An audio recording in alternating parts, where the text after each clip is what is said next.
संविधान सभा में जितनी तीखी गरम बहसें भाषा के सवाल को लेकर हुईं, उतनी किसी और विषय पर नहीं हुईं। देश की राजभाषा, प्रदेशों की राज्य भाषा, मुख्तलिफ सूबों के बीच संपर्क की भाषा जैसे टेढ़े सवालों पर तमाम तरह के विचार थे, तमाम तरह की बातें। पर देश की भाषा और ख़ास करके हिंदी, हिंदुस्तानी और अंग्रेज़ी को लेकर तो झगड़ा संविधान सभा के बनते ही शुरू हो गया था। 10 दिसंबर 1946 को संविधान सभा की दूसरी बैठक में ही जब प्रोटेम स्पीकर डॉक्टर सच्चिदानंद सिन्हा अध्यक्षता कर रहे थे, एक अजब बखेड़ा खड़ा हुआ। सभापति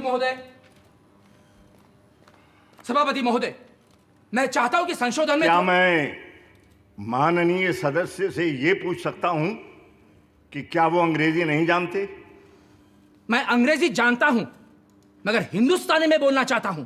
बहुतेरे सदस्य हिंदुस्तानी नहीं जानते। उदाहरण के लिए श्री राजगोपालाचारी को ही ले लीजिए। जो हिंदुस्तानी नहीं जानते उन्हें हिंदुस्तान में रहने का अधिकार ही नहीं है। जो लोग यहाँ भारत का विधान निर्माण करने के लिए आए हैं और हिंदुस्तानी नहीं जानते, वे इस सभा के सदस्य होने योग्य नहीं है। बेहतर होगा कि वो सभा छोड़कर चले जाए। ऑर्डर। सभापति महोदय, मेरा संशोधन यह है कि प्रोसीजर कमेटी अपने नियम पहले हिंदुस्तानी में बनाए और उसके बाद उसका अंग्रेजी में अनुवाद किया जाए। प्लीज। एक भारतीय होने के नाते मैं ये अपील करता हूं कि जो इस देश को आजाद करने के लिए तुले हैं, उसके लिए संघर्ष कर रहे हैं, उन्हें अपनी भाषा में सोचना और बोलना चाहिए। Order. I do not permit you to proceed anymore. आपको मेरी बात सुननी पड़ेगी। Resume इस your देश की seat भाषा now. हिंदुस्तानी ही होगी। Resume your seat just now. Dhulekar साहब, आप जो कहना चाहते थे आप कह चुके हैं। देखिए पंडित जी, अब मेहरबानी करके इस हाउस की इज्जत रखिए और अपनी जगह पर बैठ जाइए। धुलेकर साहब, हाउस में इज्जत रखना बहुत जरूरी है। ये कोई झांसी की आम सभा नहीं है जहां जोर जोर से भाइयों और बहनों चिल्लाकर भाषण झाड़ना शुरू कर दें। समझे? आइए, चलिए। देखिए चलिए। पंडित नेहरू चाहते थे कि हिंदुस्तानी देश की राजभाषा बने। बरसों से महात्मा गांधी भी भारत भर में हिंदुस्तानी जबान और नागरी लिपि के प्रचार प्रसार में लगे हुए थे। वो जानते थे कि एक दिन आज़ाद हिंदुस्तान में हमें राष्ट्रभाषा और राजभाषा का सवाल सुलझाना होगा। और अपनी शहादत के थोड़े ही दिनों पहले उन्होंने हरिजन अखबार में इस बात पे लिखा भी था। हिंदुस्तानी भाषा को न संस्कृत निष्ठ हिंदी बनाना चाहिए, न फारसी भरी उर्दू।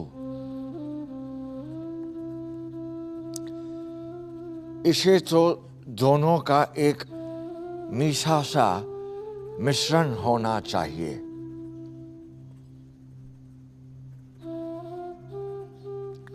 हिंदुस्तानी में दूसरे इलाकों की बोलियों से भी शब्द लेने चाहिए और अगर जरूरत पड़े तो विदेशी भाषाओं से भी।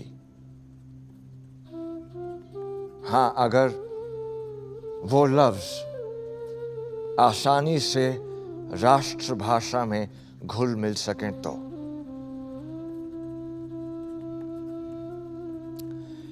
इस तरह हमारी राष्ट्रभाषा को एक ऐसी शक्तिशाली जबान बनाना होगा जो सारे इंसानी विचारों को और जज्बों को बयान कर सके।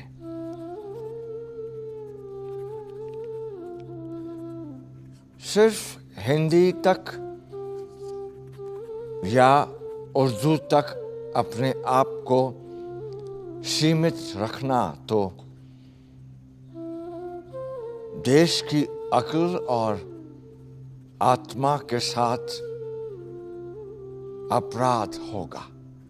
मार्च 1947 में ही फंडामेंटल राइट्स सब कमेटी की बैठक में ये तय किया गया कि हिंदुस्तानी संघ की राजभाषा और सरकारी कामकाज की भाषा होगी, जिसे नागरिक अपनी पसंद से देवनागरी या फारसी लिपि में लिख सकेंगे। अंग्रेजी तब तक दूसरी राजभाषा होगी जब तक संघ इसे कानूनन ज़रूरी समझे। पर जैसे ही देश हिंदुस्तान और पाकिस्तान में बटा, हिंदुस्तानी ज़बान भी बट गई, हिंदी वालों में, उर्दू वालों में। और क्योंकि पाकिस्तान ने उर्दू को अपनी राष्ट्रभाषा घोषित कर दिया था, हिंदी वालों ने तो ठान लिया कि उर्दू को वो पाकिस्तान भेज कर ही दम लेंगे। सभापति महोदय, अब जबकि हिंदुस्तान के 2 टुकड़े हो ही चुके हैं, तो हम इस बात को देखना चाहते हैं कि जो कॉन्स्टिट्यूएंट असेंबली बनी थी और उसका जो दृष्टिकोण था, क्या वो वैसा का वैसा आज भी रहना चाहिए या उसमें कुछ तब्दीली होनी चाहिए। उस वक्त मैंने कहा था कि हमारी असेंबली की भाषा हिंदुस्तानी होनी चाहिए। मैं आपके सामने अब ये बात पेश करूंगा कि आप कृपा करके इस पर विचार करें कि अब हमारी भाषा और उसके साथ क्या स्क्रिप्ट या लिपि होनी चाहिए। मिस्टर धूलेकर, मैं समझता हूं जो सवाल हमारे सामने पेश हैं, आप उससे बहुत दूर चले गए हैं। इस वक्त जो चीजें हमारे सामने पेश हैं, उसके संबंध में क्या कहना चाहते हैं आप? उस वक्त तो डॉक्टर राजेंद्र प्रसाद ने श्री आर.वी. धुलेकर को चुप कराकर बैठा दिया, पर 2 दिन बाद हुई कांग्रेस सदस्यों की एक मीटिंग में ये प्रस्ताव रखा गया कि अब से हिंदुस्तानी नहीं, हिंदी राजभाषा होगी। कुछ लोगों ने इसका विरोध भी किया, पर बात जब वोट पर आई तो 32 के मुकाबले 63 वोटों से हिंदुस्तानी हार गई और हिंदी जीत गई। 27 मार्च 1948 को जब ड्राफ्टिंग कमेटी फिर मिली तो आबो हवा बहुत बदल चुकी थी। It seems Mr. K. Munshi has sent us a resolution passed in a meeting of the Congress members regarding the question of a link language. ये बताइए और क्या लिखा है इस रेजोल्यूशन में? Well, it says that the word Hindustani should be replaced by the word Hindi in all our drafts. पर हम ऐसा करने पे बाध्य नहीं है। हमारे सामने और भी कई अनुमोदन संशोधन पड़े हैं, जैसे कि डॉक्टर सच्चिदानंद सिन्हा जी के amendment.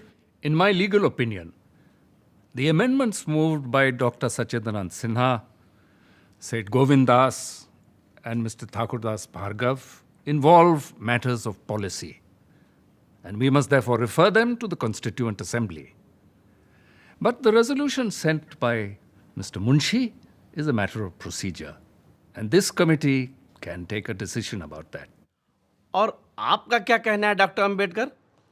If you ask me, I will say we cannot deny the fact that Congress has an indisputable majority. And if they are bent upon changing Hindustani to Hindi, we will have to come around sooner or later. Then why not sooner than later? इस तरह बिना संविधान सभा की सहमति के drafting committee ने हिंदुस्तानी शब्द हटाकर अपने मसौदों में हर जगह हिंदी लिखना शुरू कर दिया। ऐसे माहौल में 5 नवंबर 1948 को जब संविधान सभा के सामने ड्राफ्ट कॉन्स्टिट्यूशन रखा गया तो कई सदस्यों के लिए बाकी चीजों के मुकाबले भाषा का सवाल ही सबसे बड़ा मुद्दा बन चुका था। महोदय, मेरा मत है कि हिंदी और केवल हिंदी इस देश की राष्ट्रभाषा हो सकती है। हिंदी बनाम हिंदुस्तानी का विवाद अब समाप्त हो चुका है, क्योंकि संविधान की धारा 99 के अनुसार केवल 2 भाषाएं हैं, अंग्रेजी और हिंदी, जिनमें संसद की कार्रवाई हो सकती है। जहां तक दक्षिण भारत के नागरिकों और सदस्यों का सवाल है, मैं स्वीकार करता हूं कि कुछ वर्षों तक कार्यवाही को अंग्रेजी में चलाना होगा। उन पर हम जबरदस्ती कुछ लाद तो नहीं सकते, मगर अंत में हिंदी ही हमारी राष्ट्रभाषा होगी और साथ में देवनागरी हमारी राष्ट्रलिपि। हिंदी वाले अपनी संख्या शक्ति पर इतराते हुए जीत मनाने लगे, पर दूसरे लोग बहुत ठगा हुआ महसूस कर रहे थे।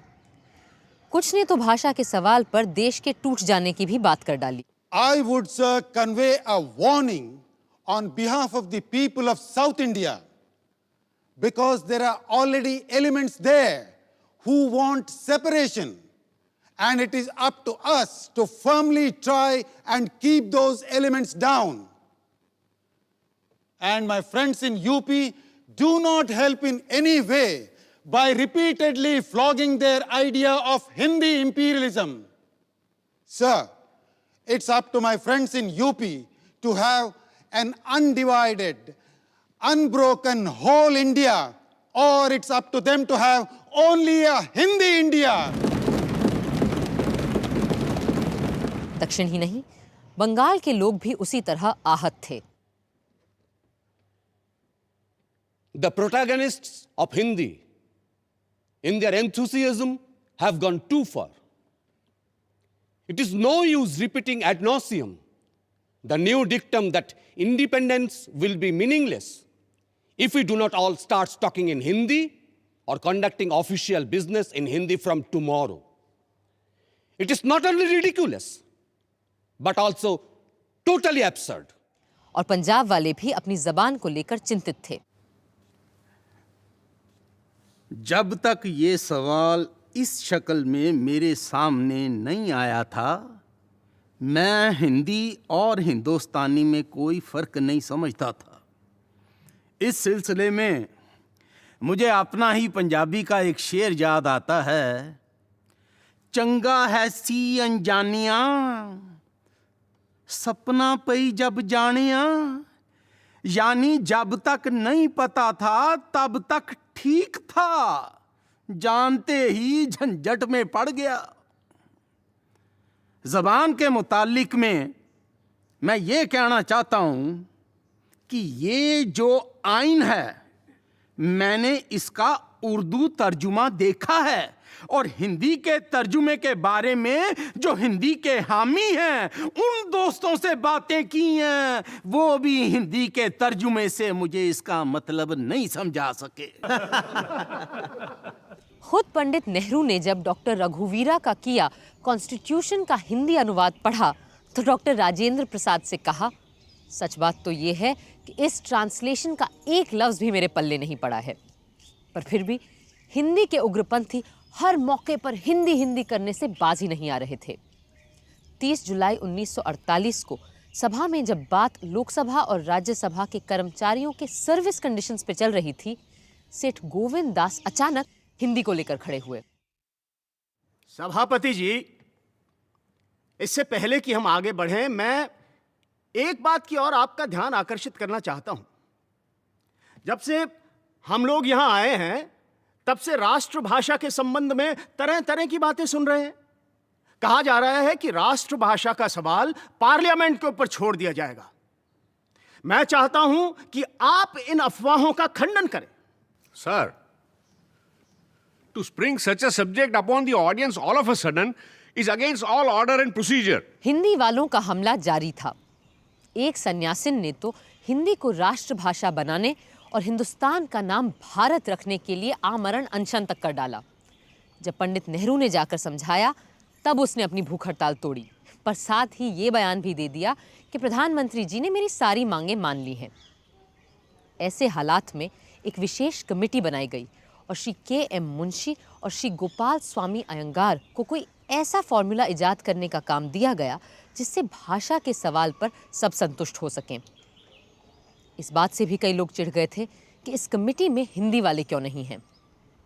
पर सच ये था कि इतने विरोध और विषैले माहौल में भी मुंशी अयंगार कमेटी ने इस असंभव काम को लगभग संभव कर दिखाया था। मुंशी अयंगार के सुझाव 12 सितंबर को सदन में पेश किए गए। When any member rises to speak on this language question, I would request that he should not let fall a single word or expression which might hurt or cause offense. Mr. Gopalaswamy Iyengar will move the first amendment number 65. Sir, opinion has not always been unanimous on this question. There was, however, one thing about which we reached a fairly unanimous conclusion, that we should select one of the languages of India as the common language of the whole of India. चलो English तो गई, अब देखते हैं कौन सा language आता है sir. The final decision is that we should adopt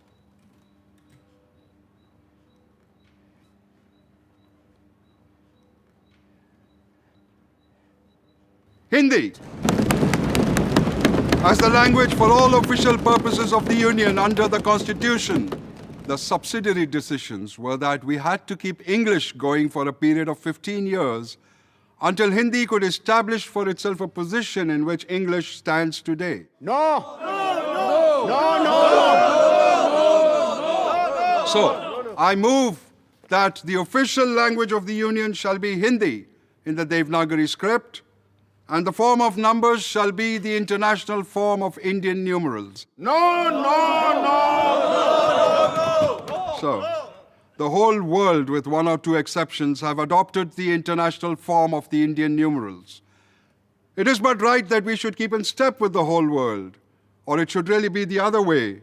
The whole world is already in step with us, who really gave these numerals to the world. Here.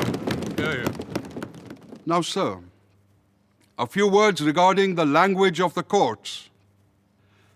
Lawmaking and law interpretation require an amount of precision, and a number of expressions and words have acquired a certain definite meaning.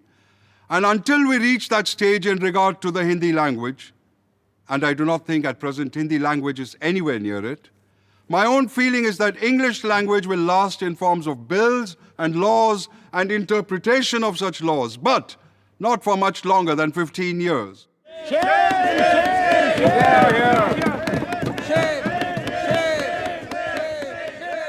Hindi के अतिरेकी इस फैसले से नाखुश थे, पर अपनी majority से बड़े आश्वस्त भी थे। वो भूल गए थे कि लोकतंत्र में संख्या शक्ति का इस्तेमाल सोच समझकर और अल्पसंख्यकों की भावनाओं का आदर करके ही किया जाना चाहिए। भाषा का विषय 95% हल हो गया है महोदय, और जो 5% बाकी है उसमें कुछ सैद्धांतिक बातें हैं। उन सिद्धांत की बातों को यदि हमारे दक्षिण भारत के माननीय सदस्य और दूसरे प्रांतों के सदस्य स्वीकार नहीं करते तो उन्हें हमें भी वैसी ही स्वतंत्रता देनी चाहिए कि हम भी अपने सिद्धांतों पर अडिग रहें और बिना किसी प्रकार की कटुता आए हम ऐसी बातों को बहुमत से निपटा लें। हम हिंदी का पक्ष लेने वालों पर यह आक्षेप लगता आया है कि हम इस विषय को सांप्रदायिकता की दृष्टि से देखते हैं। हम उर्दू से प्रेम रखते हैं, मगर उर्दू भाषा ईरान और अरब की तरफ देखती रही है। उर्दू भाषा केवल मुसलमानों की अकेली भाषा है, यह मैं नहीं कहता, मगर मैं यह अवश्य कहूंगा कि हिंदी के समर्थक सांप्रदायिक नहीं हैं, जो उर्दू का समर्थन करते हैं वे सांप्रदायिक हैं। यह बात सत्य है कि सेकुलर स्टेट को हमने मान लिया है, मगर हमने इसका यह अर्थ तो कभी नहीं समझा कि सेकुलर स्टेट मानना अनेक संस्कृतियां मानना है। इस देश में हजारों वर्षों से एक ही संस्कृति चली आई है और यह परंपरा अभी तक कायम है। इस परंपरा को रखने के लिए और इस बात का खंडन करने के लिए कि हमारी दो संस्कृतियां हैं, हम इस देश में एक भाषा, एक लिपि रखना चाहते हैं। और यूं भाषा का सीधा सादा सवाल एक मजहबी सवाल भी बना दिया गया। You cannot make a language suitable for a modern world simply by a legislative vote. The suitability of the language requires great thinkers, great writers, philosophers, literateurs, dramatists, scientists, and many others. So I believe, without giving any offense, that Hindi is a language which is in a very rudimentary condition in this respect. And I submit that besides Hindi, there are other claimants. Naziruddin Ahmad साहब, हम संस्कृत पर और संस्कृत में आपके विचार सुनना चाहते हैं। Thank you very much for anticipating me. If we have to adopt, why should we not adopt world's greatest language? और इसे राष्ट्रभाषा के रूप में अपनाना चाहिए या नहीं, क्योंकि आजकल संस्कृत कोई बोलता तो है नहीं। Yes. And for that simple reason that it is impartially difficult to all. Bengal के श्री नजीरुद्दीन अहमद संस्कृत के विद्वान थे और हिंदी भी जानते थे, पर हिंदी न जानने वाले दक्षिण के मेंबरान के हाल तो और नाजुक थे। Sir, my respectful submission is that today Hindi is only a regional language and a provincial language. And just because it is being spoken by about 10 crores of people out of 32 crores, we are raising it to the level of common language. I would call all languages spoken in India as our national languages. खुद UP से आए हिंदुस्तानी भाषी जनाब हिफ्जुर रहमान भी पशो पेश में थे। जनाब वाला, मुझे याद है और मैं भूला नहीं हूं कि जब 30 जनवरी को वो अजीम और बहुत बड़ा हादसा पेश आया जब किसी जालिम ने गांधी जी को हमसे छीन लिया।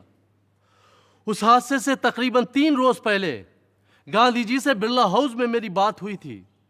तब महात्मा गांधी ने मुझसे कहा था कि मुल्क में अमन हो गया है और मुझे बहुत खुशी हुई है कि जिस तरह आपने दिल्ली में अमन कायम करने के लिए मेरा साथ दिया है, उसी तरह हिंदुस्तानी ज़बान के प्रचार के लिए भी हिंदुस्तान भर में कोशिश करनी होगी और इसमें आप लोगों को मेरा साथ देना होगा।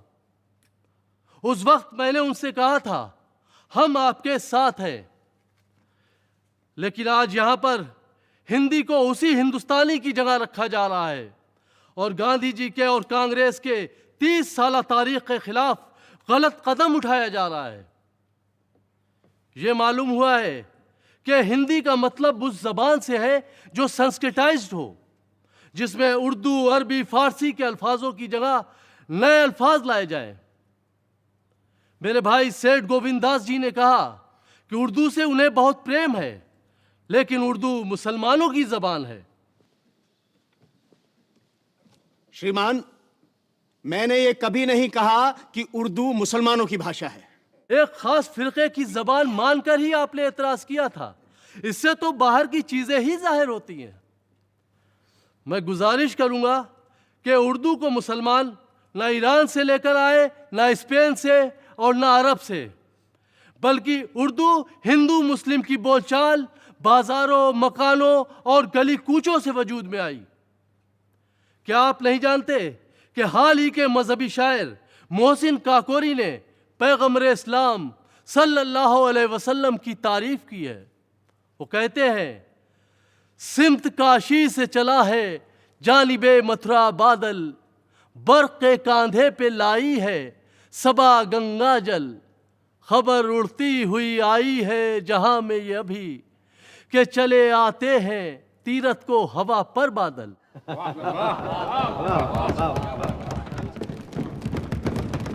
इस शायरी में गंगा और मथुरा का जिक्र आया है और शायर ने मक्का, मदीना और जमजम को काशी, मथुरा और गंगा जल के रंग में दिखाया है।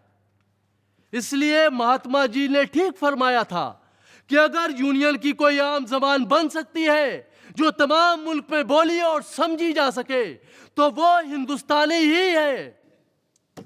बहस मुबाहिसे और नोक झोंक का सिलसिला अगले दिन भी जारी रहा। हिंदी के समर्थक अंग्रेजी को हटाने की 15 साल की मियाद के भी सख्त खिलाफ थे। उन्हें देश में हिंदी चाहिए थी और आज अभी इसी वक्त चाहिए थी। कल मेरे मित्र मिस्टर हिफ्जुर रहमान ने एक अपील की थी, उसके उत्तर में 1-2 शब्द कहना चाहता हूँ।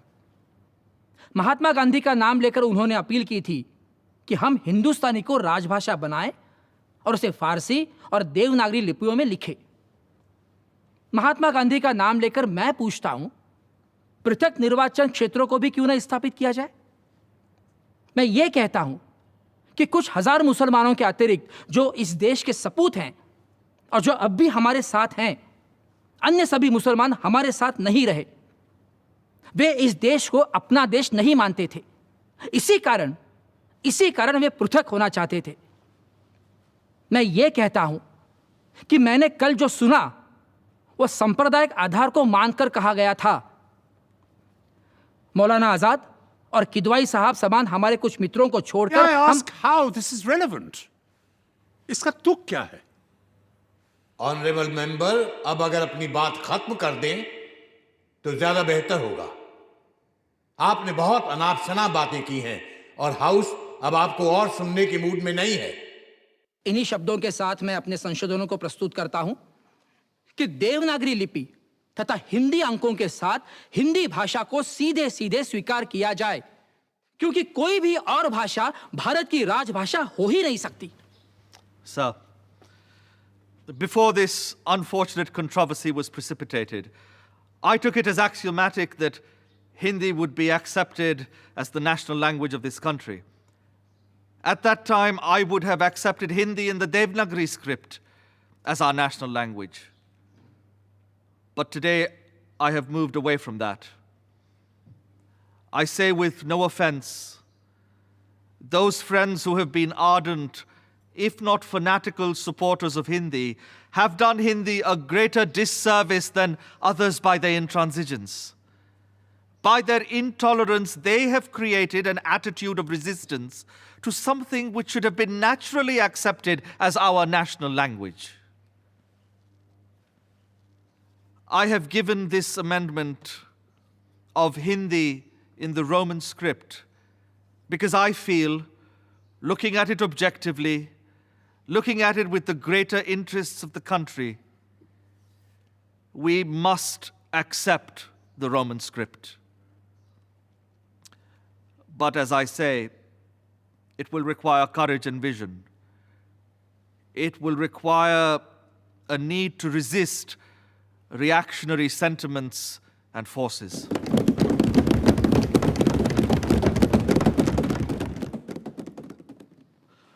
मैं सेठ गोविंद दास जी की तवज्जो उन्हीं की तकरीर की तरफ दिलाना चाहता हूं।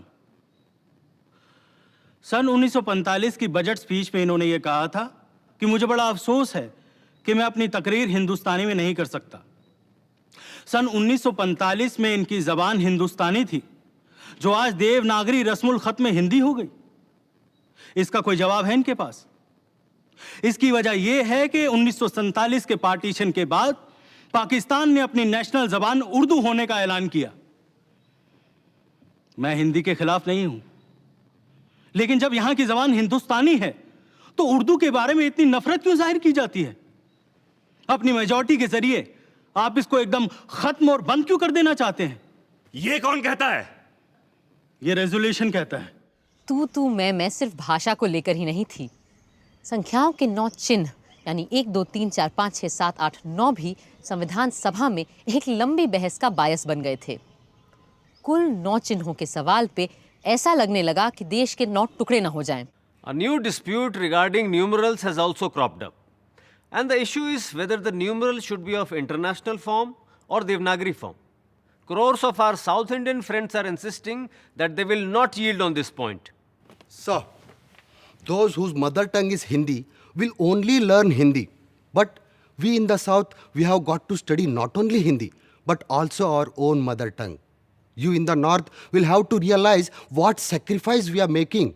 Sir, with these words, I appeal to Hindi-speaking people to give up their attitude of domination and dictation and adjust themselves.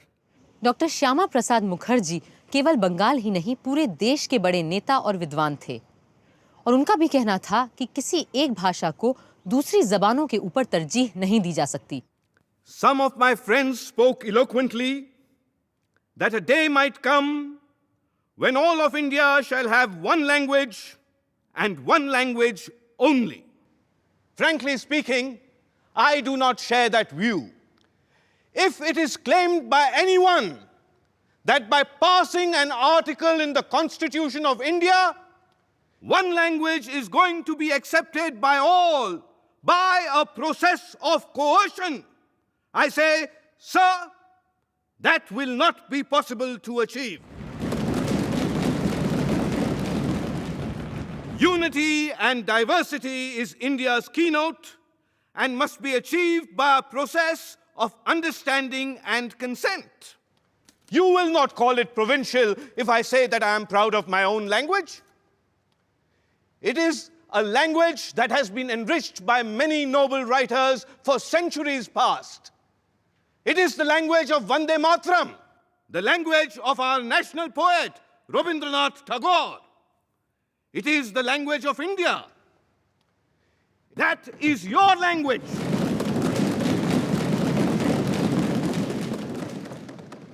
I am sure that the languages of my friends from the South and the West, of which they are so proud, also have great records which must be safeguarded and protected in ample measure. Much has been made about the numerals. We are having a minor war over numerals. The continuance of the international numerals, which have come back to the country of their birth in somewhat modified form, is vitally necessary for our own interest. You have got your statistics, scientific work, commercial undertakings, bank accounts, audits. You have so many other things in respect of which the use of international numerals is necessary.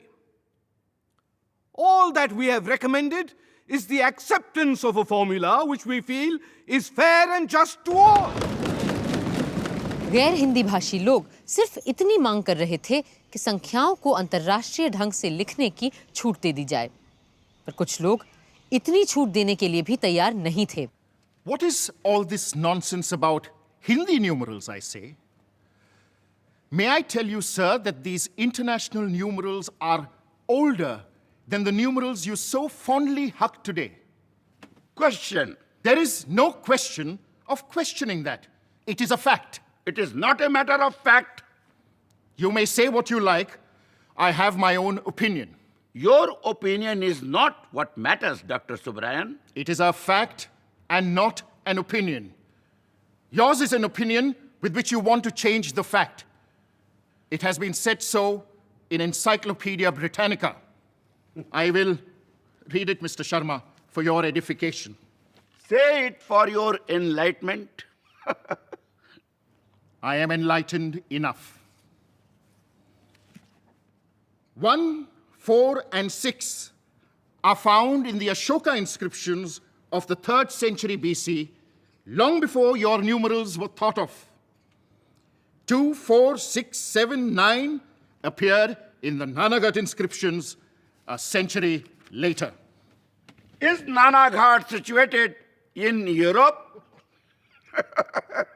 That's why I say these are our numerals, which you do not want to accept. I am only proving that these numerals originated in India and nowhere else. 2, 3, 4, 5, 6, 7, and 9 in the Nashik cave of the 1st and 2nd century of our era.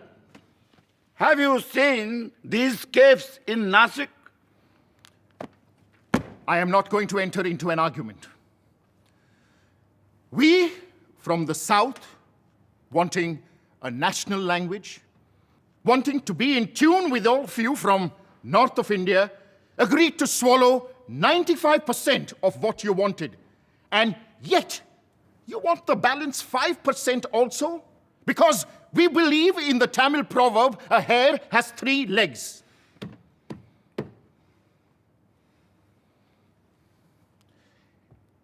If I tell you what happened to me, you will understand my anxiety. For 3 whole months, for every morning when I got out of my house, I heard nothing but the cries of, "Let Hindi die and let Tamil live. Let Subbarayan die and let Rajagopalachari die. Let Subbarayan die and let Rajagopalachari die." भाषा के टेढ़े सवाल पर पंडित जवाहरलाल नेहरू की चिंता थी कि हम भारत की एकता को आगे रखते हुए कैसे अपनी अनेकता को भी कायम रखें। असली चुनौती यही है। Language is a most intimate thing. It is perhaps the most important thing which society has evolved, out of which other things have taken growth. It is a unifying factor, and it is also a factor promoting disunity. It is an integrating factor, and it is a disintegrating factor, as between 2 languages, as indeed between 2 countries. A very wise man, the father of our nation, Mahatma Gandhi, taught us that while English is a great language, we cannot go far or take our people by the million in a foreign language. We have to think in doing our national work in our own various languages, and more particularly in the language you may choose for all India use. This language should represent the composite culture of India. Therefore, he used the word Hindustani. Is your approach going to be democratic? Or is it going to be authoritarian? Because in some of the speeches that I have listened to here, there is very much a tone of authoritarianism, very much a tone of the Hindi-speaking areas being the center of things in India, the center of gravity, and others being just the fringes of India. This is not only an incorrect approach, but it is a dangerous approach. Sir, Hindi के विरोध में आजकल दक्षिण भारत में एक जबरदस्त अभियान जारी है।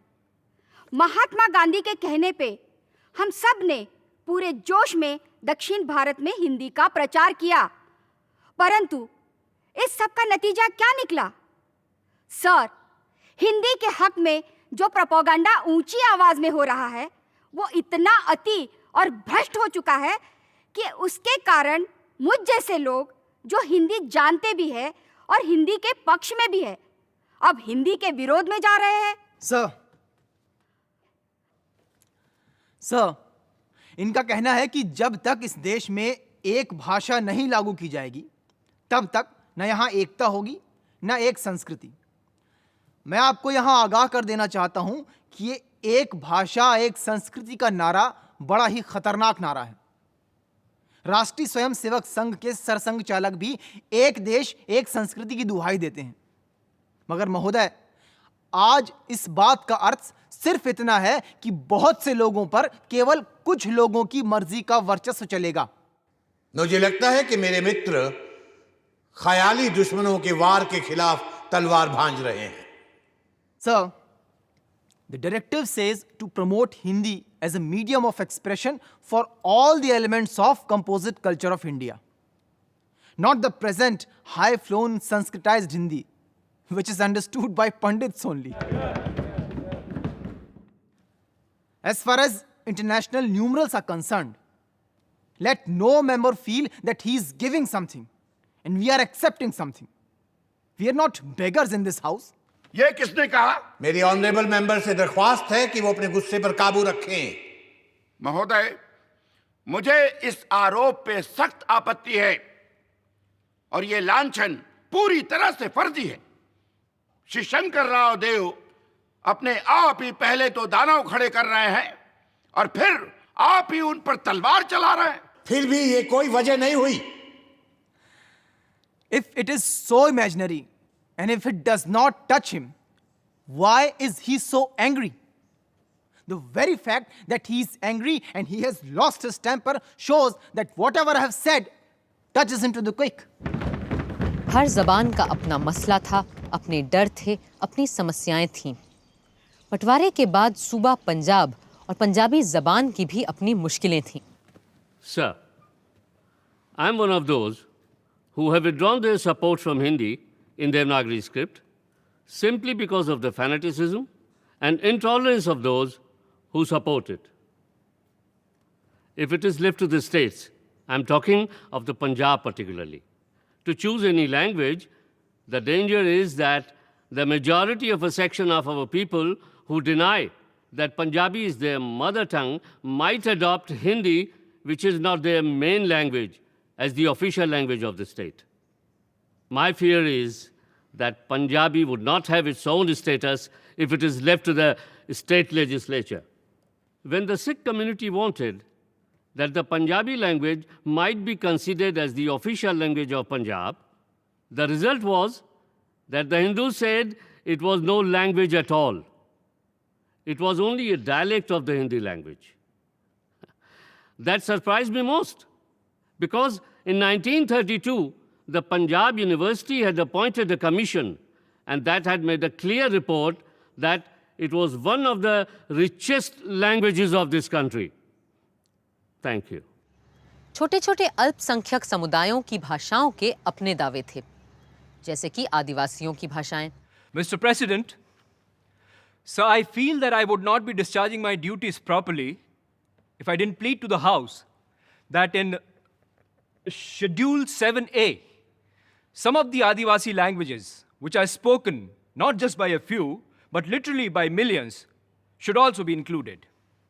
These languages are Mundari, Gondi, and Oraon.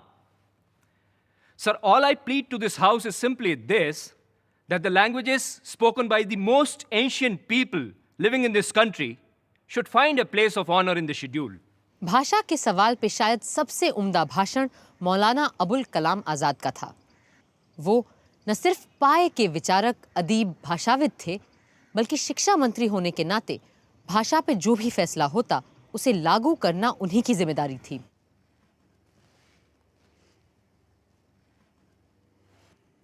अगर हम सब ये चाहते हैं कि अंग्रेजी की जगह हमारी वतन की जबान तमाम मुल्क, तमाम कौम की जबान हो, तो इसके सिवा हमारे सामने कोई चारा नहीं कि एक मुद्दत तक हम सब्र और इंतजार करें और अंग्रेजी को कायम रखते हुए वतनी जबान की तालीम बढ़ाने की कोशिश करें।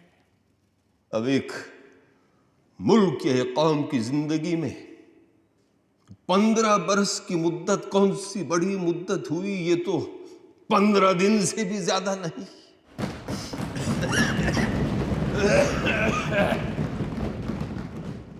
जहां तक जबान का ताल्लुक है तो आमतौर पर यह बात मान ली गई है कि कौमी जबान वो जबान हो सकती है जो उत्तरी हिंद की जबान हो, लेकिन इस वक्त उत्तरी हिंद की जबान के लिए 3 नाम पैदा हो गए हैं: उर्दू, हिंदी और हिंदुस्तानी।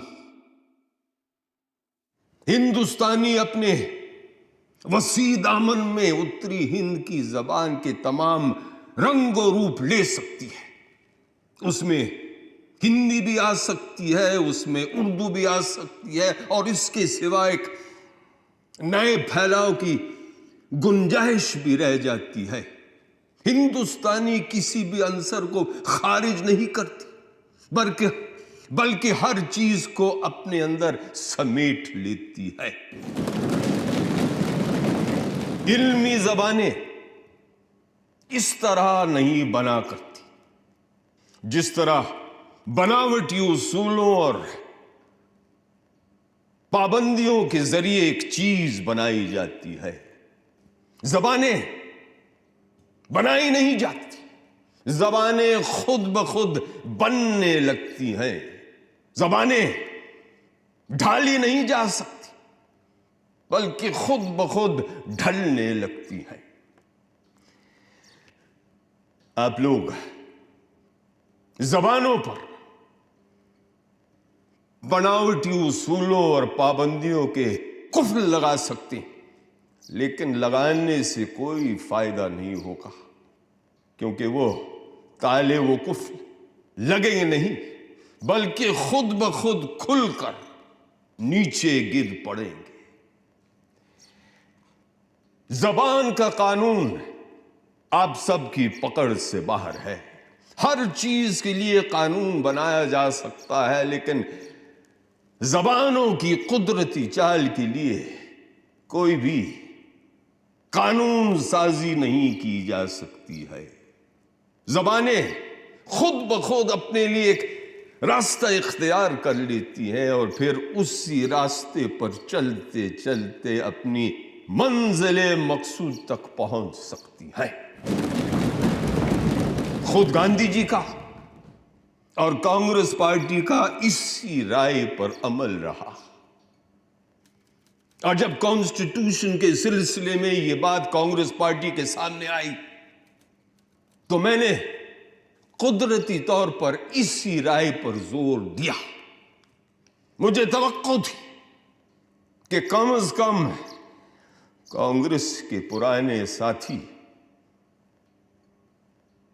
अपनी जगह से नहीं हिलेंगे, गांधी जी के सिद्धांतों पर जमे रहेंगे। लेकिन अफसोस, मैं अपनी ये बात आप सबसे छुपा नहीं सकता कि मुझे बेहद मायूसी हुई ये देख करके चंद गिने हुए कदमों के सिवा बाकी तमाम कदम अपनी जगह से हिल गए थे। बिलाखिर ये मामला ड्राफ्टिंग कमेटी के सुपुर्द कर दिया गया और उस कमेटी से दरखास्त कर दी गई कि कॉन्स्टिट्यूशन के इस हिस्से का एक नया मसवदा तैयार किया जाए और फिर पेश किया जाए। और इस कमेटी में कुछ नए मेंबरान भी बिठाए गए, उनमें से एक मैं था। इस कमेटी के पहले इजलास में भी मैं शरीक रहा, लेकिन वहां मैंने ये देखा कि अक्सरियत पहले से ही एक खास राय पर जमी हुई थी और किसी भी तरह से इस बात के लिए राजी नहीं थी कि हिंदी की जगह हिंदुस्तानी को इख्तियार कर लिया जाए या फिर हिंदी की तशरीह करके उसके मफहूम में एक नया फैलाव पैदा किया जाए। इस सूरत हाल में मैंने महसूस किया कि मेरा वहां रहना तकरीबन बेकार है, इसलिए मैंने अपना इस्तीफा दे दिया और इस कमेटी से अलग हुआ। मुझे यह देखकर सख्त मायूसी हुई कि इस तरफ से लेकर उस तरफ यानी कि हर तरफ तंग ख्याली छाई हुई है। तंग ख्याली का मतलब समझे? नेरो माइंडेडनेस यानी कि दिमाग का छोटा और सिमटा हुआ होना और हर तरह से फैलाव और ऊंचाई से इनकार करना। मैं ये कहना चाहूंगा कि ऐसा तंग दिमाग लेकर हम दुनिया की बड़ी कौम हरगिज नहीं बन पाएंगे। हिंदुस्तानी के खिलाफ जो भी कुछ कहा गया उसमें से इस बात पर सबसे ज्यादा जोर दिया जाता है कि अगर हिंदी की जगह हिंदुस्तानी को इख्तियार कर लिया गया तो उसमें उर्दू के लिए गुंजाइश पैदा हो जाएगी। मैं जानना चाहता हूं कि अगर इस तरह की गुंजाइश पैदा हुई तो कौन सी कयामत टूट पड़ेगी, कौन सी कयामत टूट पड़ेगी। मेरे दोस्त मुझसे नाराज ना होंगे अगर मैं ये भी कहूं कि इस तंग ख्याली का दूसरा मंजर मैंने आदात यानी कि न्यूमरल्स की बहस में भी देखा था। दरअसल जबान का यह मसला जिस तरह से हल होना चाहिए था उस तरह से हल नहीं हुआ। मैंने कोशिश की, मेरे चंद दोस्तों ने कोशिश की, लेकिन फिर हमने ये महसूस किया कि मौजूदा आब हवा में इससे ज्यादा लचक पैदा नहीं हो सकती है जिस कदर मिस्टर यंगार की तरमीम में पैदा हो गई है। लाए उस बुत को इल्तिजा करके कुफ्र टूटा खुदा खुदा करके। मौलाना आज़ाद के ओजस्वी भाषण के बाद शायद किसी को कुछ कहने की जरूरत नहीं थी, मगर हिंदी का सरकारी शब्दकोश बनाने और संविधान का हिंदी अनुवाद करने वाले डॉक्टर रघुवीरा कैसे चुप रह जाते। अध्यक्ष महोदय, आदरणीय मौलाना साहब हमारे सामने नामकरण का बड़ा महत्वपूर्ण प्रश्न लेकर आए हैं, यानी हिंदी या हिंदुस्तानी। और अब तो हिंदी और उर्दू को लेकर भी बड़ा मतांतर स्पष्ट रूप से दिखाई दे रहा है। असल में शुरुआत में हिंदी और उर्दू के बीच कोई विशेष अंतर था ही नहीं, किंतु 19वीं शताब्दी में उर्दू अदीबों ने कसम उठाकर यह नियम बना लिया कि वो एक भी शब्द ऐसा प्रयोग नहीं करेंगे जो भारतीय मूल से आया हो। और इसकी प्रतिक्रिया के रूप में 19वीं शताब्दी में ही हिंदी लेखन भी पनपने लगा, जो भारतीय परंपराओं से जन्मा साहित्य था। परंतु धीरे धीरे यह अंतर बढ़ता चला गया और इतना बढ़ गया कि आज हमारी भाषाओं में दो साहित्य मौजूद हैं जो एक ही आधार से आरंभ होकर आज अलग अलग दिशाएं ले चुके हैं। पर आज समस्या केवल हिंदी और उर्दू के बीच बढ़ती खाई को पाटने की नहीं है, बल्कि आज तो हमें एक ऐसी भाषा को खोजना है जो उत्तर से लेकर दक्षिण तक की सारी भाषाओं की सेवा कर सके। और यह काम केवल और केवल हिंदी। अपनी बात को खत्म करने में अभी और कितना वक्त लगेगा आपको? सर, लगभग आधे घंटे का समय। नहीं, मैं इसकी इजाजत नहीं दे सकता। The House shall meet at 5 o'clock. सभा शाम तक के लिए स्थगित कर दी गई और उधर कांग्रेस के सदस्यों की एक जोरदार मीटिंग हुई, जहां बहुत गिले शिकवे, शिकायतों, गर्मा गर्मी और झड़पों के बाद हिंदी को लेकर गरम दल और नरम दल के बीच समझौता हो ही गया। हिंदी वालों ने अंतर्राष्ट्रीय संख्याओं या इंटरनेशनल न्यूमरल्स को हटाने की अपनी जिद छोड़ दी और ये भी मान लिया कि 15 सालों तक अंग्रेजी को समान स्थान मिले। और जब शाम को संविधान सभा दोबारा बैठी तो हमारी राजभाषा को लेकर प्रस्ताव पास हो गया। संविधान सभा ने शायद सबसे मुश्किल सवाल का हल ढूंढ ही लिया था। I think we have adopted a chapter for our constitution which will have very far-reaching consequences in building up the country as a whole. We wanted our friends from the South to accept Hindi, and they accepted it. And we wanted them to accept the Devanagari script, and they have accepted it. They want us to accept a different form of numerals.